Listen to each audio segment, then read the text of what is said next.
Hello sorry lovers, welcome to శుభం saris world. నేను మీ సత్య Vaitla. Ganesh madam, ఈ రోజు సార్ మనకి పర్చేస్ కి వెళ్ళి వచ్చారు. వచ్చిన తర్వాత బేల్స్ అయితే వచ్చినాయి కదా, అంటే స్పెషల్లీ సమ్మర్ లో మనకి కాటన్ సారీస్. సో ఆ సారీస్ ఏంటో, ఆ నేమ్స్, ఎన్ని వెరైటీస్ వచ్చినాయి ఒకసారి మన వ్యూయర్స్ అందరికీ చెప్పండి. ఓకే అండి, ఇప్పుడు సమ్మర్ స్టార్ట్ అయింది కాబట్టి కాటన్ వెరైటీస్ లో చాలా వెరైటీస్ వచ్చినాయండి. మొత్తం వెరైటీస్ కూడా పేర్లు చెప్తున్నాను మేడం.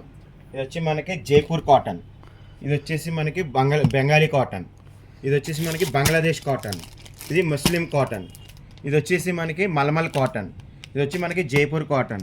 ఇవి కాటన్లో వచ్చేసి మనకి ఆల్ ప్రింటెడ్స్ కాటన్ వస్తుంది. ఇది వచ్చేసి మనకి కాటన్లో గోల్డ్ స్టాచ్ బిట్ వచ్చి దీనికి వచ్చేసి మనకి థ్రెడ్ జెరీ బార్డర్ ఇస్తాడు, అలా కాటన్లో ప్రింటెడ్. సో మనకి ఇటువంటి వెరైటీస్ ఇంకా చాలా వెరైటీస్ కూడా ఉన్నాయి. ఇంకా చెప్పినట్టు చాలా వెరైటీ కాటన్ చూసారు కదండి. యాక్చువల్లీ సార్ పర్చేస్కి వెళ్ళి వచ్చేసారు సమ్మర్ కోసం, మీ అందరి కోసం పర్టికులర్గా ఒకటి కాదు రెండు కాదండి, కాటన్లో చాలా డిఫరెంట్ ఐటమ్ అయితే మీ అందరి కోసం రెడీగా మన స్టోర్లో ఉంది. ఇంకెందుకు లేటు, మన స్టోర్ అడ్రస్ తెలుసుగా, శుభం saris world opposite HP petrol bunk, AVA road, Rajahmundry. Thank you.